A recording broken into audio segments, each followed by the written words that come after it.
다 같이 묵다하심으로 수요 예배를 함께 드리겠습니다.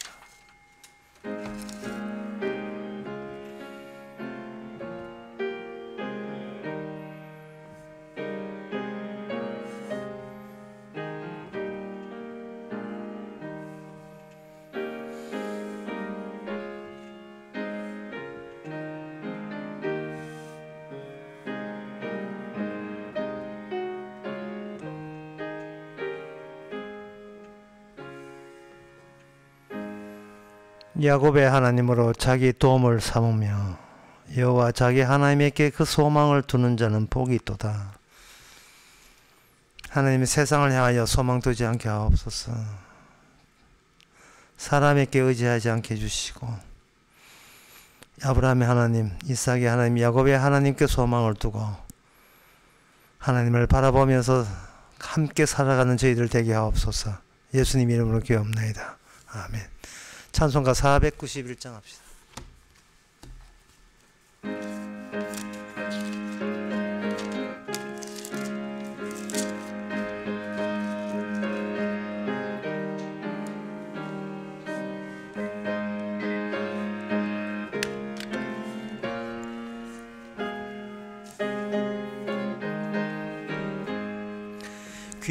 귀하신 친구 내게 계시니 나 주 안에 늘 기쁘다. 그 피가 내 죄 씻었으니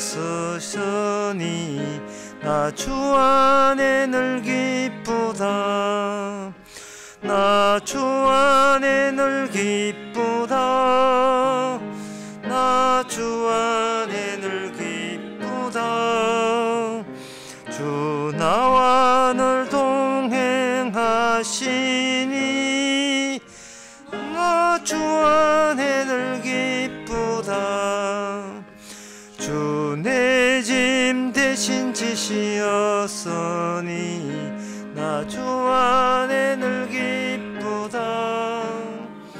그 생명 버려 나를 구했네. 나 주 안에 늘 기쁘다. 나 주 안에 늘 기쁘다. 나 주 안에 늘 기쁘다. 주 나와 너 동행하시니 나 주 안에 늘 기쁘다. 주 온총 매일 내게 더하네. 나 주 안에 늘 기쁘다. 저 약한 죄길에서 지키네. 나 주 안에 늘 기쁘다. 나 주 안에 늘 기쁘다. 나 주 안에 늘 기쁘다. 주 나와 늘 동행하시니 나 주 안에 늘 기쁘다. 이 시간 우리가 한 마음으로 기도합시다. 기도 제목은 감사에는 이유가 없습니다. 그냥 모든 것이 감사 안 들라야 안 될 수 없는 모든 것입니다. 몰라가면서 자기가 선택해서 감사하는 그런 생활은 버리고 되어진 모든 것이 주님에게 이유가 있어서 주신 은혜인 줄 알고 항상 감사, 모든 일에 감사할 수 있도록 다 같이 기도합시다.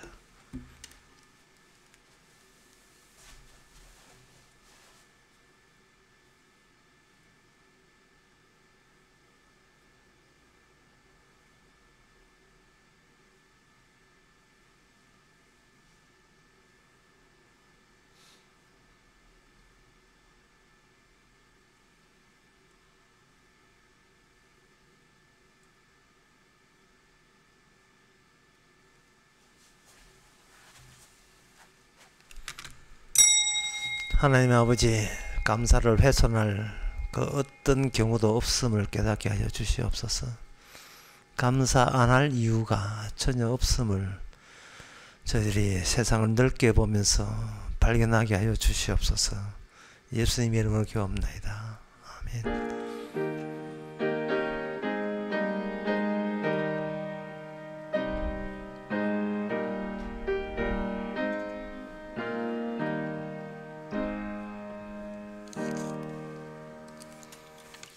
하나님의 말씀 미가 2장 10절에서 11절까지입니다.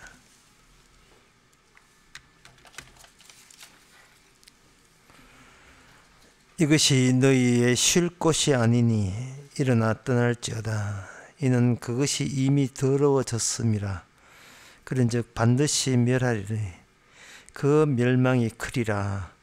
사람이 만일 험하게 행하며 거짓말로 이르기를 내가 포도주와 독주에 대하여 내게 예언하리라 할 것 같으면 그 사람이 이 백성의 선지자가 되리로다. 아멘. 여기 본문에서 주님께서 그곳을 떠나라고 이야기했습니다. 이것은 선지자 미가를 통해서 하나님이 지시하는 것입니다. 그 덩달아 더불어서 거짓 선지자, 엉터리 선지자가 특징에 대해서 언급하고 있습니다. 그것은 포도주와 독주에 대해서 내게 예언한다. 이 말은 지금의 이 풍족한 생활이 계속 되리라고 언급하는 그러한 예언자, 선지자가 있거든. 그 사람이 바로 가짜고 엉터리다. 그렇게 생각하면 된다는 겁니다. 그렇다면 이걸 참된 선지자, 미가 선지자는 이곳을 떠나라 했고, 거짓 선지자는 그곳에 머물러도 이 풍족함이 유지된다, 계속된다고 생각했고, 그러면 간단하게 정리되죠. 이곳을 떠나라 하는 것은 진짜 선지자, 이곳에 계속 머물면서 복을 누리자, 성공과 번영을 누리자 하면 거짓 선지자. 이걸 오늘날 목사로 바꾸면 이 세상을 빨리 후딱 떠납시다. 참된 선지자, 참된 목사. 오래오래 복받아 사세요. 거짓 목사, 잘못된 엉터리 목사. 그렇게 생각하면 아주 깔끔하게 정리가 됩니다. 살아있는 게 자랑이 아니고 살아있는 게 영광이 아니다는 겁니다. 그렇게 보게 되면 이 선지자의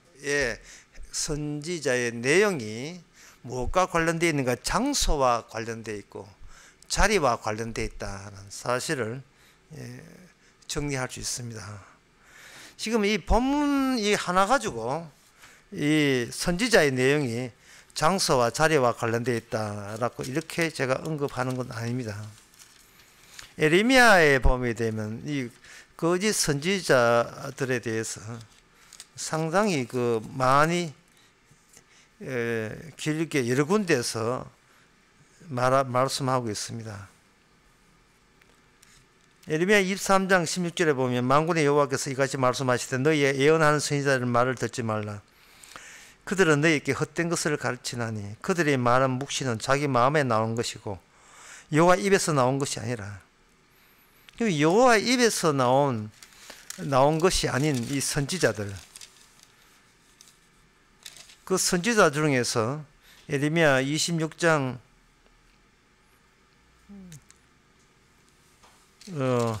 에레미야 27장 16절 17절에 보면 거기에 이런 이야기가 나옵니다.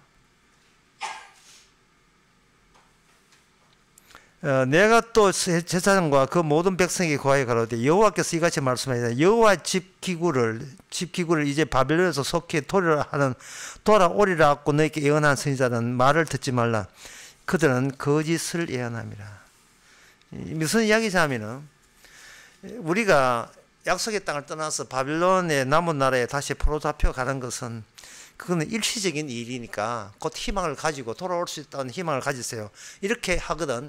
그거는 하나님의 보낸 선지자가 아니라는 겁니다. 예레미야 29장 31절 32절은 거기에 거짓 선지자의 대표적인 사람 이름까지 등장하고 있습니다. 31절에 보면 너희 모든 포로에게 글을 보내 이르기를 여호와께서 너 헬람 사람 스마야에 대하여 이같이 말씀하되 내가 스마야를 보내지 아니하였거늘 그가 너희에게 예언하고 너희에게 거짓을 믿게 했다. 이 거짓 선지자의 그 에레미야에 나온 특징이 있어요. 그는 하나님의 천상회의에 참석한 적도 그 천상회의에 그 영을 받은 적도 없는데 그들은 그 사람들 어떻게 하면 좋게 하는가 거기에 대해서 아주 집중적으로 공략을 한 거예요.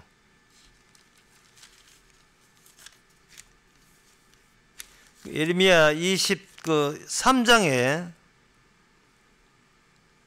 32절에 보면 나 여호와가 말하노라 보라 거짓 몽사를 예언하여 이르기를 거짓과 헛된 자들이 내 백성을 미혹하게 하는 자를 내가 치리니 내가 그들을 보내지 아니하였으며 명하지 아니하였나니 그들이 이 백성에게 아무 유익이 없느니라.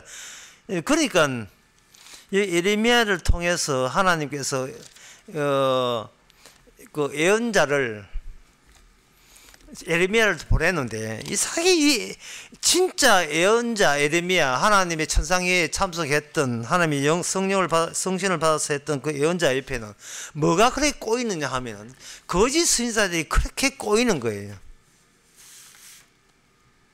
비교가 되도록 차이 어떤 데서 차이 남이 있느냐를 확실하게 드러낼 수 있도록. 에레미야 선지자나 이 진짜 미가 선지자 오늘 보면 미가 선지자 같다는 것은 너희들이 죽음 마땅하다는 겁니다. 내용이 거의 어렵지 않아요. 그러니까 사람을 볼 때 당신 죽은 자요 이러면 그 진짜 선지자예요. 아이고 뭐 성공하셨습니다.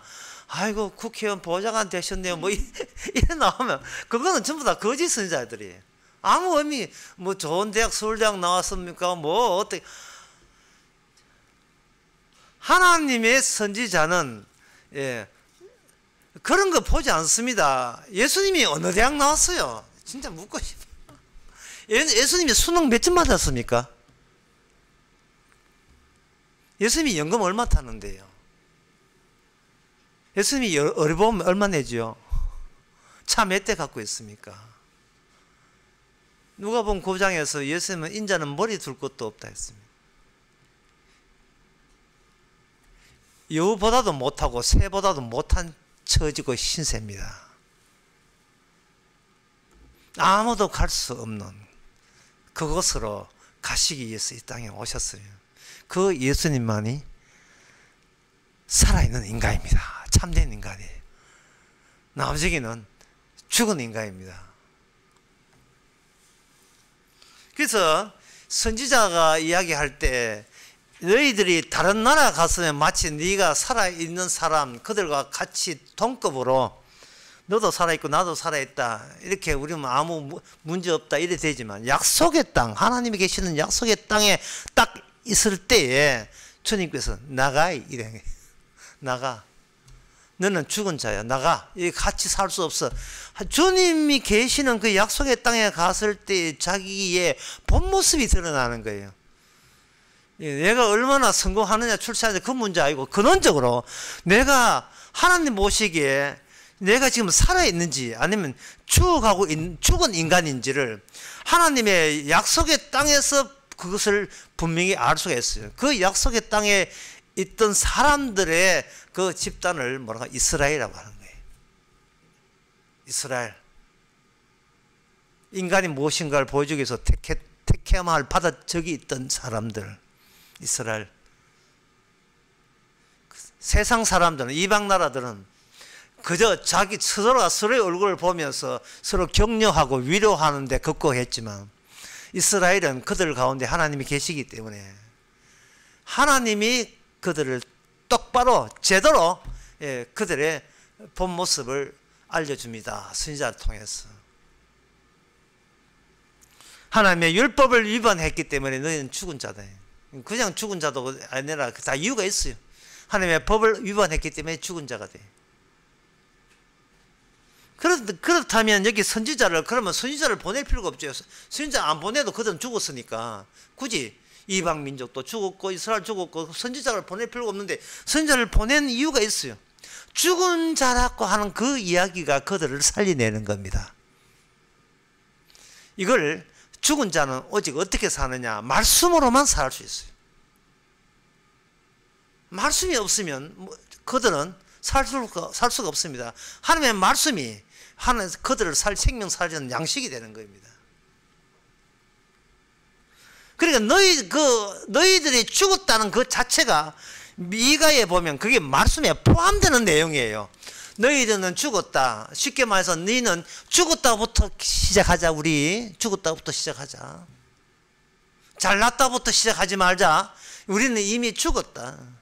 네가 다른 사람들은 자기가 죽은 걸 모르는데 네가 말씀 앞에서 네가 죽었다는 걸 아는 것이 네가 얼마나 큰 행운인가를 네가 알아라 이 말이죠. 죽었기 때문에, 죽은 자를 규정했기 때문에 이제는 우리는 더 살 여망은 없어요. 생명은 없습니다. 그런데 죽었다는 그 말씀이 우리에게 택배로 도달했잖아요.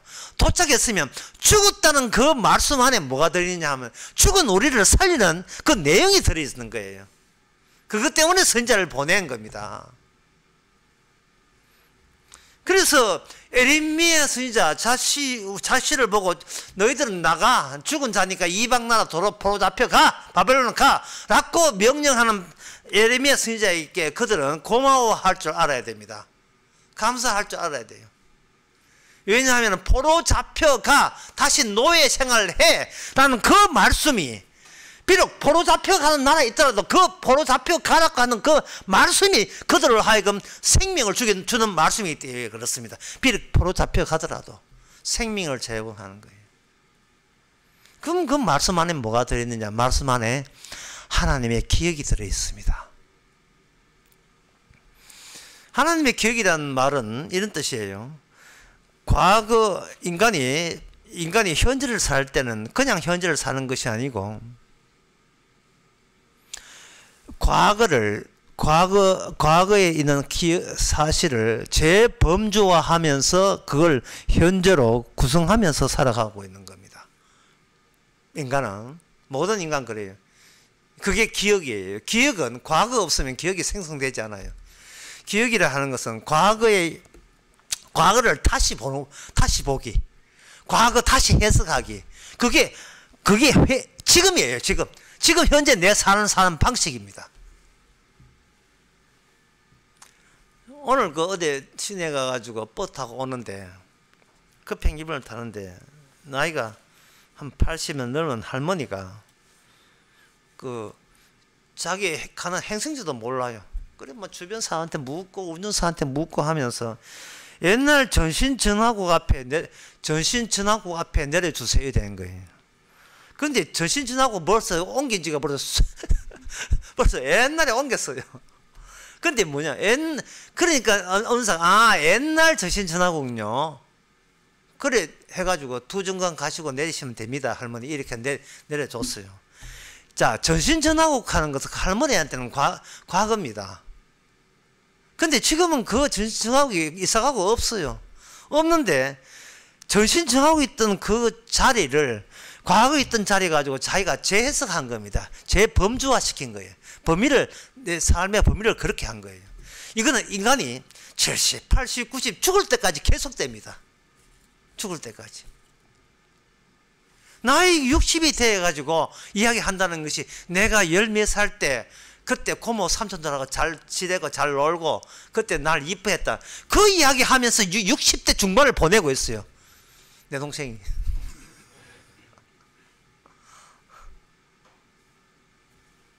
계속 과거 이야기 하는 거예요. 그런데 너무나 이게 심각한 일은요. 그 과거에 재범주하면서 과거 생각하면서 현재를 구성하면서 살아가는 그것이 어디에 멈추냐 하면 바로 죽을 때까지만 하고 그 이후에는 멈춰져 버립니다. 죽을 때까지만. 그러면 그건 뭐냐? 이 세상은 인간의 기억대로 내가 사는 게 아니고 하나님의 기억 속에 우리가 담겨 있다는 것을 의미하는 겁니다. 하나님의 기억. 자, 하나님의 기억은 어떤 기억이냐? 간편하게 말씀드렸어. 하나님은 특정 장소를 하나님께서 인간과 만남의 장소로 사용한 적이 있습니다. 이게 하나님의 기억이에요. 그것이 바로 어디에 나오냐면 출애굽기 19장 19절에 나옵니다.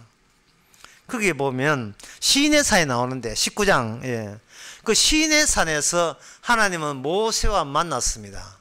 만나고 빈손으로 내려오질 않았어요. 만나고 난 뒤에 모세가 만나려고 한 거 아니에요. 산 위에 하나님이 있다는 것은 모세는 생각도 못한 겁니다. 하나님께서 의도적으로 어떤 자리를 만들어, 만남의 자리를 하나님 쪽에서 만든 거예요. 하나님 자리에 시내산 위에 올라가 보니까 거기서 하나님께서 뭘 준비했어요. 뭘 준비했느냐? 생명의 말씀을 준비하신 겁니다. 그게 바로 율법이에요. 제사법이고 율법이고, 그 하나님이 주신 율법을 40일 동안 모세에게 보이게 하시고, 앞으로의 하나님의 청사진이 하나님의 계획 설계도죠. 하나님과의 만남을 설계하는, 만남의 장소를 만들기, 하나님이 자기 사람과 함께 만날 수 있는 그 영역 만들기를 위하여 모세에게 율법을 주었고, 모세는 그 율법을 그대로 전달해야 될 책임을 지고 산 위에서 아래로 내려왔습니다. 그러면 모세의 기억 속에 뭐가 있느냐? 하나님과 함께 40일 동안 있으면서 먹지도 않고 마시지도 않았는데 멀쩡했다는 기억, 그리고 하나님이 그렇게 만들으셨다는 그 기억, 내가 밥이나 먹고 내가 농사지어서 사는 거 이거 말고 하나님의 그런 것은 그냥 목숨 유지책이고, 진짜 산다는 것은 하나님이 살려줄 때 진짜 사는 거예요. 근데 하나님이 살려준다는 것은 하나님이 만든 공간에 우리가 거기에 합류해야 진짜 사는 거예요. 그 공간에 합류해야. 그 공간대로 유지되는 조건은 뭐냐? 율법대로 완전하게 완성이 되는 그 조건 하에 유지가 되는 자리가 하나님에 의해서 마련되는 겁니다. 그 말씀의 자리죠.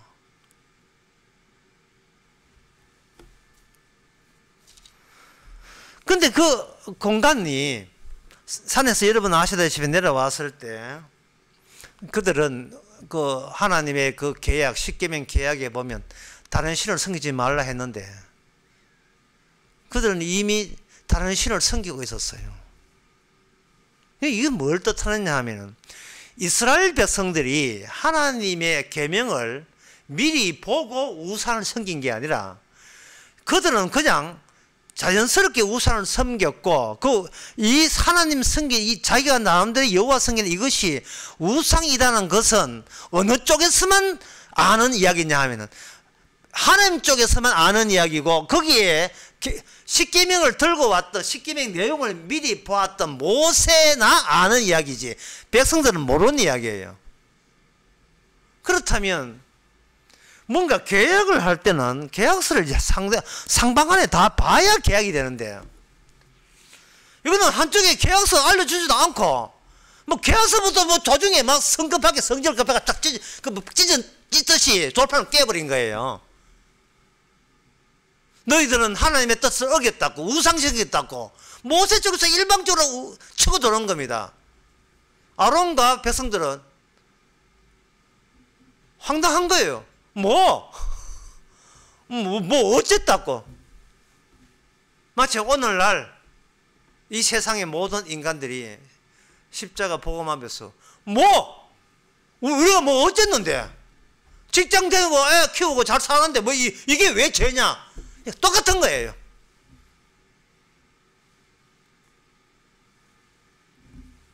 뭐 이렇게 알려주고 왜 이대로 안 살았냐 때리면 우리가 할 말 있는데 그게 아니에요. 십계명의 내용은 인간이 이미 위반하고 있다는 점을 감안해서 제시된 계명이에요. 이미 위반하고 있고 그 위반에서 스스로 벗어날 수 없다는 것을 감안해서 제공된 계명입니다. 사람들이 저 원죄라고 하잖아요. 원죄. 저는 전에부터 원죄를 인정하지 않습니다. 그냥 죄라고 하든지, 그게 죄 내용이 좀 이렇게 충분하지 않다면 순수한 죄라고 하는 게 좋아요. 순수한 죄. 순수한 죄라고 하는 것은 뭐냐? 아직까지 정리되지 않는 여러 가지 죄들이 같이 혼재되어 있는 상태. 정리정돈이 안 된 상태의 순수한 죄예요. 정리정돈이 안 된 상태에서 일단 모판 같은 거예요. 거기서 시간이 흐르면 흐를수록 다양한 죄들이 계속해서 여기서 개발되어 나오는 거예요.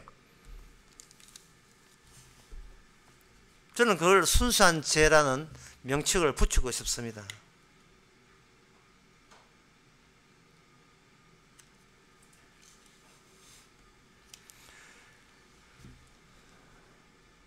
그래서 이 인간의 이 죄가 앞으로 시간이 가면 갈수록 어떻게 이게 계속해서 다양성 있게 터져 나오는지를 하나님께서는 이 율법을 주시는데, 오늘 보면은 네 자리에서 떠나라 했어요. 네 자리에서 떠나라. 예. 네 자리에서 있을 곳이 뭔데 떠나버려. 그 자리를 떠난다는 말은 공간에서 떠나라는 거예요. 그러면 그 공간 떠나서 어디로 갈 건데? 바벨론 가면, 바벨론은 공간 아닙니까? 바벨론도 공간이거든요. 바벨론 가면 천국 갑니까? 구원 받습니까? 아니다 이 말이죠. 떠나라 할 때에는 이 기존에 있는 모든 공간에 대해서 이미 이것은 어떤 것도 하나님께서는 개선할 의사가 전혀 없음을 말하는 겁니다. 좀 더 어렵게 말씀드릴게요. 자, 공간이라 하는 것은 그 시간의 요소가 개입될 필요가 없는 걸 공간이라 하는 거예요. 예를 들면 이렇습니다. 여기 탁자 있잖아요. 여기 피아노 있잖아요. 이 탁자에 있고 이 피아노에 있을 때 같은 시간 내에 따로 놓여질 수 있는가? 이게 공간이에요. 피아노는 피아노 자리에 있고, 이 탁자는 탁자 있고, 같은 시간 내에 따로 같이 동시적으로 놓일 수 있는 거. 이게 그 공간의 특징입니다. 그런데 공간의 특징은 개별적인 것이 개별적으로 인정받을 수 있는 거. 이게 공간의 특성입니다. 그걸 양이라고 할 수 있고, 또는 개체로서 자기 고유의 것을 주장할 수 있는 그러한 현상들, 그게 공간이고 그게 하나의 양이라 될 수 있습니다. 그런데 하나님께서는 그 공간의 양을 뭘로 바꿔야 되느냐 하면은 이걸 하나의 동질, 질로 바꿀 필요가 있었던 겁니다. 질로 바꾸려면 이게 하나의 질로 응축이 돼야 돼요.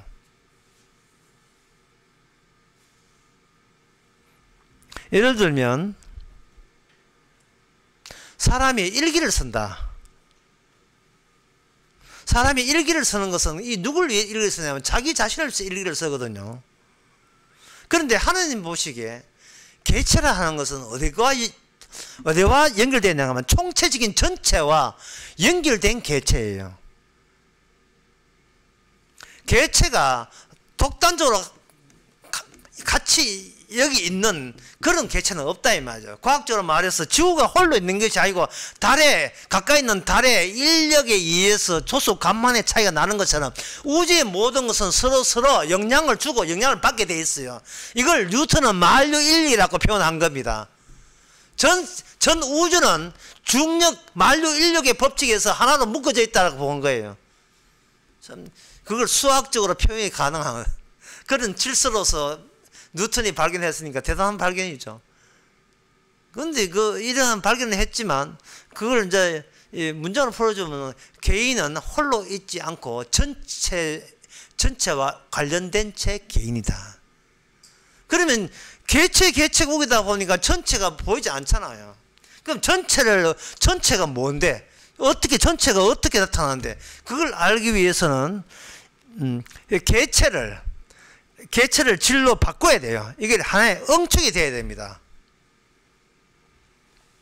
응축이 되는 방법은 시간, 공간 요소를 빼버리고 시간 요소를 가지고 시간 요소를 주입해버려요.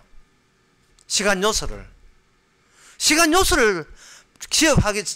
집어 넣으면 인간의 시간을 하는 것은 현재 같이 단일 집단, 거기에 피아노는 피아노, 탁자는 탁자대로 이래 있으면서 같이 곡이 유지되면서 하루하루 살아가는 게 인간의 공간을 이렇게 운반하듯이 그걸 그대로 살리면서 운반하는 게 시간이에요. 그러나 주님의 시간은 일체 인간의 개체를 전체로 묶기 위해서는 개체를 인정하지 않습니다. 하나의 어떤 개체를 내세워서 다른 개체를 좀 하나의 개체에 묶기 위해서 다른 개체를 다 죽여버리고 없애버리는 방법을 하나님이 말씀을 통해서 실시해버린 거예요. 그게 뭐냐? 인간들이 각 개체에 있다는 말은 그들께 뭐가 있다면 이름이 있다는 거예요. 개체의 이름이 있는 그 이름이 있는 이스라엘에게 하나님은 단 하나의 이름을 줘버립니다. 그 이름이 뭐냐? 여호와 이름이에요. 하나님의 이름이에요. 그러면 하나님이 인간이 알고 있는 시간, 개체 중심의 내 중심의 시간, 일기장 서는 거예요. 오늘은 뭐 했고 내일은 뭐 했고 일기장 서는 그 시간 말고 이 공간을 살려주고 개체를 인정해주는 그런 시간 말고 주님만 인정하는 새로운 시간이 와버렸으면 우리의 개체는 어떻게 되느냐? 질로 넘어갈 때 그냥 넘어가지 않아요. 죽음으로서 넘어갑니다. 죽음으로서 넘어가는 거예요. 예, 죽음이 뭐냐? 죽음이라 하는 것은 나의 과거를 다 재해석하는 그 범주가 모조리 다 막혀버린 걸 죽음이라고 해요. 어떤 사람이 나이 90대가 되도록 계속 과거 이야기했다. 그런데 어떤 사람이 죽었다. 그럼 그때부터는 과거 생각을 못하죠. 끊어졌으니까. 나 위주로 나는 지금 내 살아가는 것은 과거가 있기 때문에 당당하게 과거 때문에 나는 지금 엄연히 여기 있다 라는 그 생각을 주님께서는 무산시켜버리는 거예요. 쉽게 말해서 하루도 그렇지 않고 기도한 게 다 무용지물로 만드는 겁니다. 하루도 기도하지 않고 기도한 그것이 소용이 없어요. 왜? 예수님의 기도로 우리는 일찌감치 이 땅에 태어났기 때문에 한 분의 개체 안에 모든 게 응축되는 거예요. 마치 꽃봉오리 안에 수천 개의 그 작은 꽃잎들이 그 꽃봉오리 안에 이렇게 응축되어 있어서 나중에 개화되기만 기다리는 그런 양상. 내 안에 내가 너무도 많아. 내 안에 너무나 많은 것. 주님 안에 너무나 많은 일어날 일을 주님께서 시간을 통해서 그걸 바깥으로 하나 둘씩 첩쳐서 그걸 현실화시키는 그 작업을 주께서는 하시는 겁니다. 그렇게 해 가시는 주의 이름이 그렇게 꽃봉오리처럼 뭉치는 그게 뭐냐? 율법이고 그게 말씀이에요. 사람은 말씀 안에서 사는 겁니다. 말씀의 일부가 되어서 사는 거예요. 내가 단독적으로 말씀을 지켜서 사는 게 아니고 말씀이 그 안에 있다는 조건 하에 우리를 말씀의 세계로 이끌게 되면 그게 천국이고 그게 구원이에요. 그렇다면 그 말씀 이제는 공간에서 오늘 본문이 미가가 그 자리에 떠나라. 그럼 공간에서 떠나버리면 어디나 시간 속에 말씀이라는 시간 속에 들어가는 거예요. 말씀의 시간을 하고 말씀의 공간에도 그 말씀 안에서는 같은 말이 되는 겁니다. 말씀의 공간 또는 말씀의 세계 말씀 안에 들어있는 그 시간성 안에 우리가 포함되는 겁니다. 그 안에서는 말씀이 말씀대로만 진행될 뿐이에요. 그 말씀이 진행되는데 그 모든 지향점은 어디냐? 전에는 전부 다 일기를 써도 기도를 해도 날 위해서 하다가 말씀 안에는 주면 누구를 위해서? 오실 주님을 위해서 피어나는 꽃봉오리가 바로 주의 율법이고 말씀입니다. 그런데 길 가는 사람들 당신 죽은 사람이다. 그런데 당신 이미 지금 걸어서 근육을 걸어가도 당신 죽은 자야. 누가 가는데 십자가 지신 주님이 당신 보고 그리 하더라. 믿습니다. 이러면 그 사람 사는 거야.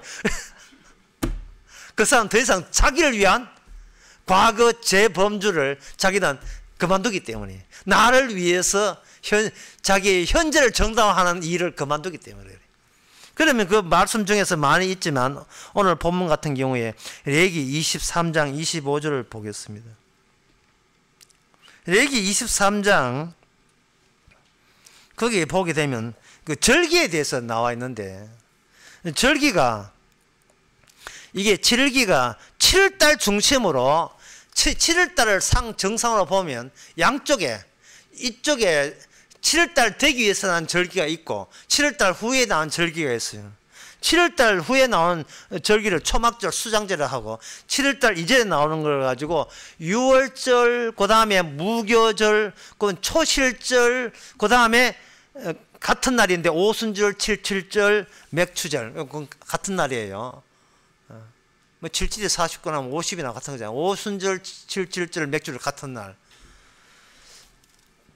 6월절 지나고 그 다음부터는 무교절이래. 무교절 6월절 그 다음 날 6월절 1월 14일, 무교절은 1월 15일부터 1주 동안. 예. 그러면 1월 22일 되죠. 22일 다음에 1월 21일 되죠. 21일 다음에 20일부터 21일 초실절이라고. 초실절 6월절 일주일 텀 지나고 그 다음 날 초실절. 초실절 다음에 7번째 안식일, 그걸 가지고, 예, 그걸 뭐라고 하냐 하면 바로 7.1절 같은 말입니다. 그 다음에 7.7절, 예, 맥추절, 오순절, 그렇게 해요. 그러면 이거, 7월달 오기 전에 그 뭐는 곡식의 열매와 관련되어 있어요. 곡식의 열매와. 첫 이삭 초실절 첫 이삭 펼 때 그때부터 해서, 다음에 오순절, 칠칠절 이거는 예, 보리가 맺어지는 보리가 아니고 밀을 드리는 그날 되는 겁니다. 그런데 제가 왜 산 정상을 7월달로 잡냐 하면은, 원래 7월달이 1월 1일로 보는 거예요. 7월달이. 그 7월 1일날, 그 전거가 7월 1일날, 절기엔 7월 1일날가 뭐냐 하면, 그걸 나팔절이라고 해요. 나팔절. 나팔 부는 거예요. 나팔 분다는 것은 처음 하나님과 모세가 처음 만났던 그 자리, 하나님의 기억 속에 있는 그 자리부터 우리 새로 시작하자. 매년 1년 돌아가면서 시내산에서 하나님께서 이스라엘 자기 백성과 하나님과 함께 만남의 장소를 만들어서 내가 너와 함께 하겠다고 나타났던 그 시간을 매년 반복해서 기억하게 하시는 거예요. 7월 1일날. 7월 1일날 보게 되면 그날은 나팔을 봅니다. 레위기 23장 24절. 이스라엘 자손이 구하여 이르되 7월 곧 그 달 1일로 안식일을 삼을지니 이는 나팔을 불어 기념할 것이고, 다시 말씀드리면 나팔을 분다는 것은 시내산에서 그때 하나님과 인간이 처음 만났던, 하나님의 계획이 있어서 처음 만났던 그날이에요. 그날 그 모습을 출애굽기 19장 19절에 나옵니다. 온 산이 크게 진동하며 나팔 소리가 점점 커질 때에 모세가 말한 즉 하나님의 음성으로 대답하시더라. 이것은 하나님의 영광에 압도되는, 그 나팔은 압도되는, 하나님의 영광과 위엄에 압도되는 거예요. 아까 제가 인간 세계에서는 개체가 중요하다 했죠. 개인이 중요하다 했죠. 그것이 모세도 마찬가지고 이스라엘 백성도 마찬가지였습니다. 그런데 하나님께서 모세를 시내산 꼭대기에 올라 세웠을 때에 사적이고 개인적인 것은 하나님의 나팔 소리와 그 진동하는 그 땅과 천사들의 그 합창 소리에 압도되어서 개인 사정, 개인적인 문제는 싸그리, 개체적인 것은 싸그리 다 날아가는 거예요. 그러면서도 개인의 시간과 개인의 공간마저 다 날아가 버리고, 이것은 마치 모세가 40일 동안 하나님과 함께 있는 그런 한 상황과 동일한 상황이에요.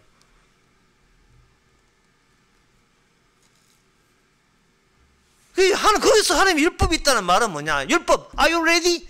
들릴 준비되어 있습니까? 당신을 버리고, 개체를 버리고 하나님이 생각하는 그 전체에 합류할 준비가 되어 있습니까? 이런 뜻이에요. 여기 데살로니가 4장에 보면, 데살로니가 4장 16절에 보면, 거기에 천사장 나팔 소리와 함께 나타날 때 휴거되는 거, 들릴, 예. 당신은 하나님께 휴거될 준비되어 있습니까? 마찬가지예요. 같은 뜻이에요. 이게 나팔절이에요. 그러면 시간은 어디서 시작하는가? 그 나팔절 7월 1일부터 시작해가지고 그 위험이 그 10일 동안 그 위험을 유지하는 거예요. 유지하면서 7월 10일 날 하나님께서 결정적으로 하나님께서 나의 자리에 들어올 수 있는 조건을 제시합니다. 그 7월 10일이 뭐냐? 대속죄일이에요. 대속죄일. 그 대속죄일을 하는데 레위기 23장 29절에 보면 그 날은 이나는 스스로 괴롭게 하지 않은 자에게는 백성 중에 끊어진다. 스스로 괴롭게 한다는 겁니다. 자, 오늘 이것이 오늘 설교의 핵심입니다.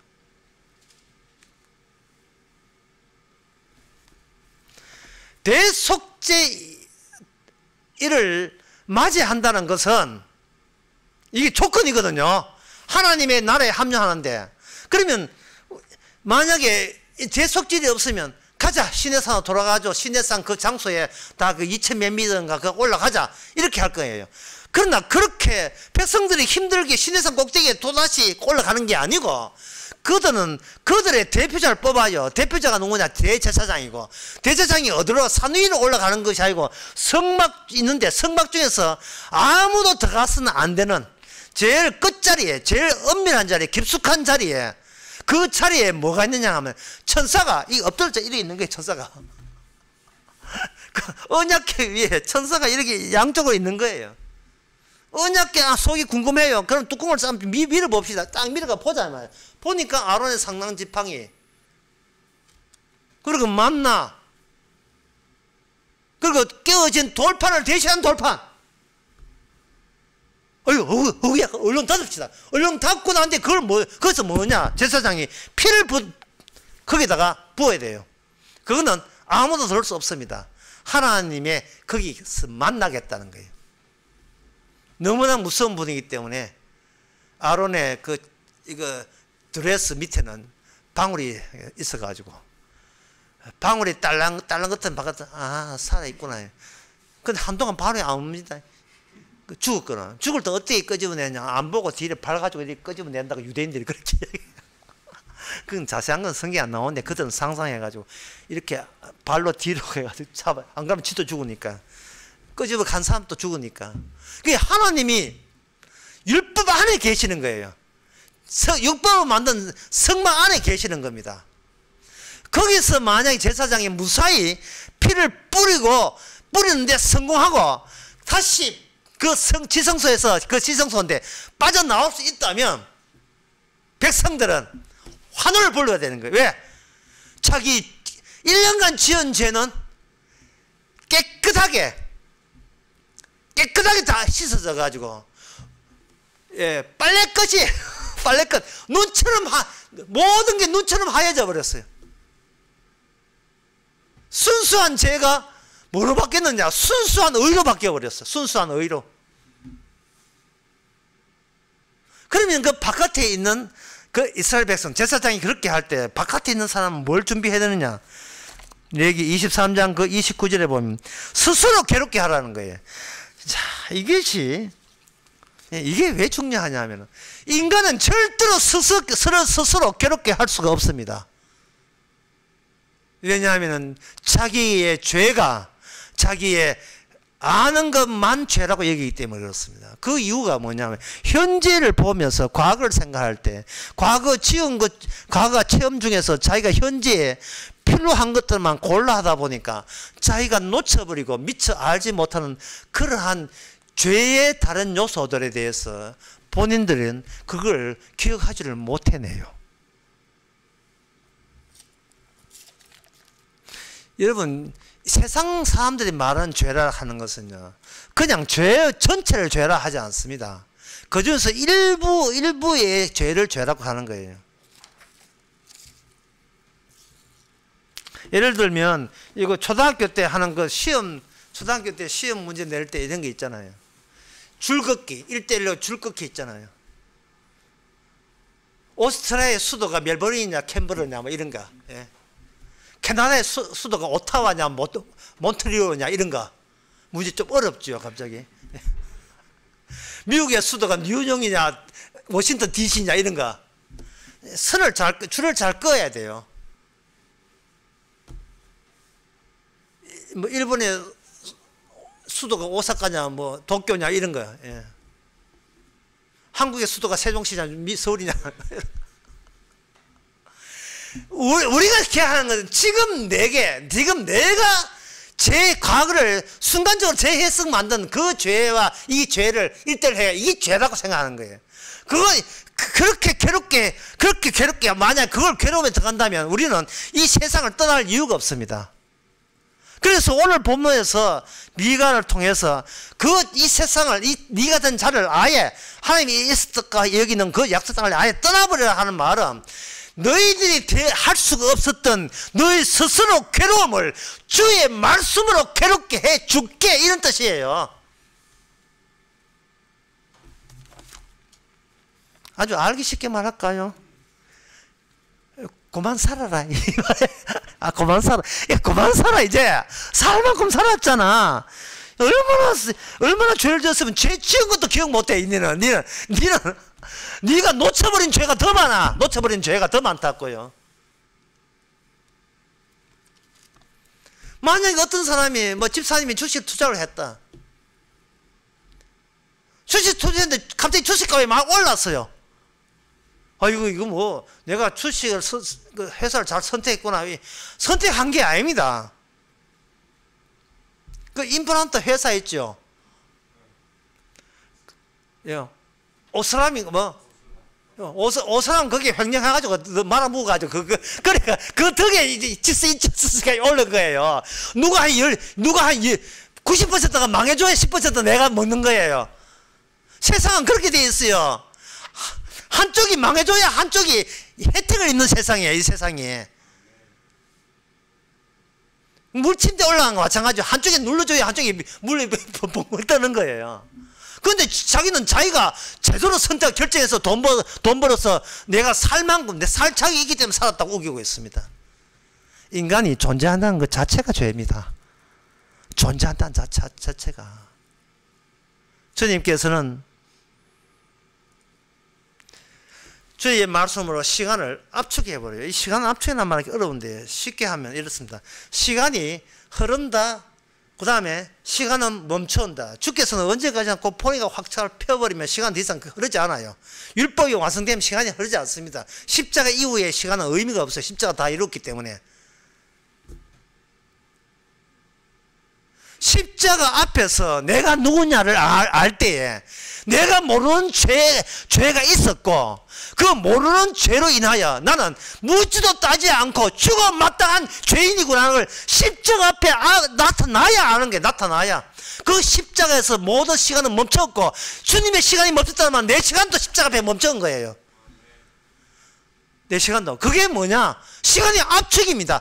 그래서 예수님께서 정말 이야기할 때 시간이 흐른다 멈췄다 그 사이를 압축해 아주 컴팩트로 압축을 해요. USB로 압축을 해버리면 우리가 그걸 해석할 때는 이건 언제 오신다는 이야기야 도대체. 가까이 오신다 속히 오신다 속히 온다 한지 벌써 20년 넘었는데 주님께서 천년이 하루 같고 하루가 천년 압축하고 확장되는 것은 그것은 이 세상에 따라서 조절되는 겁니다. 시간은 주님을 위하여 시간이 조정되고 압축되고 확장되고 하는 것이지 내가 그걸 계산하라고 시간이 주어지는 게 아니에요. 나를 위한 구원은 없어요. 나를 위한 천국도 물론 없고요. 왜? 그럴 자격이 안 되기 때문에 이미 추방된 입장에서. 그래서 오늘 본문은 벌써 오늘 본문 해결 다 됐어요. 나가면 어떻게 돼요? 나가면 고생이지 뭐요. 나가면 자기 자리 없잖아요. 괴롭지요. 그 괴로움이 속죄일이에요. 스스로 괴롭게 할 때, 아, 나는 이 자리에 살 이유가 없구나. 그럼 왜 내가 하나님께서 나를 괴롭혀야 하지? 내가 죄도 잘 모르면서 내가 왜 이렇게 이 세상에 내 자리가 없지? 근데 보니까 자리가 따로 만들어졌어요. 하나님의 언약궤에 피를 뿌림으로 말미암아 그 동일한 피불을 받은 그 단일 집단이 하나님에 의해서 구성되고 있는 겁니다. 하나님과 자기 백성과 함께 살 수 있는 공간은 지성소였어요. 그러니까 네 자리 말고 하나님의 모든 말씀을 다 이루어버린 그 장소가 있기 때문에, 우리의 시민권은 하늘에 있기 때문에 이 땅에서 코로나에 시달리면서 더 살 이유 없잖아, 이 되는 거예요. 그러면 오전에 죽을까 자살할 거예요? 아니요. 그 공간이, 하나님과 함께 있는 공간이 성령을 통해서 우리에게 이미 찾아와 버렸어요. 그러니까 우리는 죽기 전부터 예수 안이 되고 십자가 안이 되고 성령 안에 우리가 하나님의 함께 있는 처소로서 우리가 쓰여지고 있는 겁니다. 끝으로 이 말씀하고 마치겠습니다. 어떤 인기 있는, 연예적 인기 있는 스타가 뭐 대단하냐, 사람들 뭐 대단해, 뭐 노래 좀 부르지, 뭐 우리가 보통 인간이지 이렇게 하지만 그 연예를 흉내내고 모방해서 노래 부르는 거 있잖아요. 예. 그 모방하고 흉내하고 연기 모방하는 그런 사람들 보다가 이게 나오나가 뭘 대단해 하지만 너무나 이야기 한번 들어보세요. 너무나란지 너무나, 그 중에 한 사람 죽었습니다만, 너무나 노래 듣다가 나오나 들으면 대단하지요. 주님께서는 가짜 이스라엘을 먼저 깔아놓고 진짜 이스라엘이 얼마나 대단하냐, 주께서 이루심이 십자가 안에 있는 사람이 진짜 이스라엘이라는 것을 우리에게 성령을 통해서 일깨워주는, 이것이 모든 일에 감사할 수 있는 이유가 되는 겁니다. 기도하겠습니다. 하나님 아버지, 뭘 알아야, 죄를 알아야 괴롭게 할 텐데 괴로워하라고 하지만 그 율법 제대로 못 지키는 우리, 그러나 십자가 안에 있을 때 그 주님의 괴로움이 우리가 당할 괴로움인 줄 알았어. 그 자리가, 그 괴로움의 이 세상의 자리를 일찍부터 교체해서 영원한 천국을 미리 마련하신 그 기쁜 소식으로 인하여 어떤 자리에 있든지 간에 주와 함께 있는 기쁨으로 살게 하옵소서. 예수님의 이름으로 기도합나이다. 아멘. 찬송가 401장 합시다.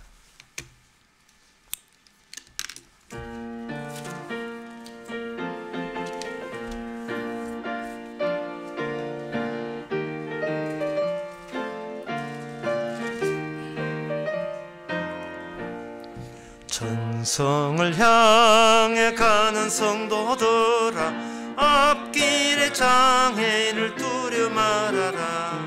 성령이 너를 인도하시리니 왜 지체를 하고 있느냐.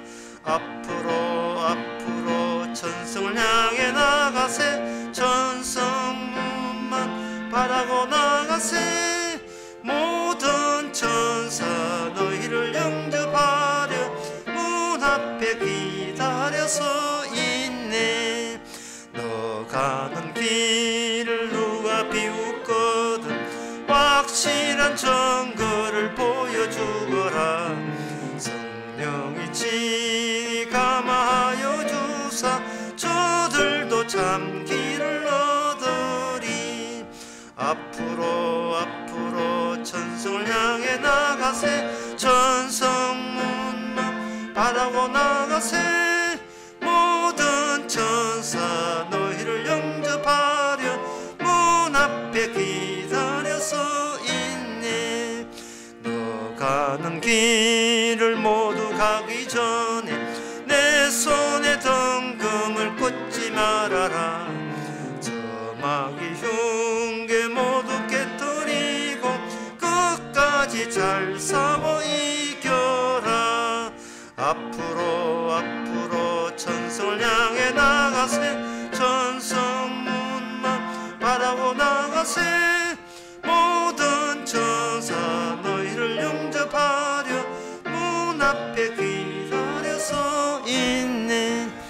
기도합시다.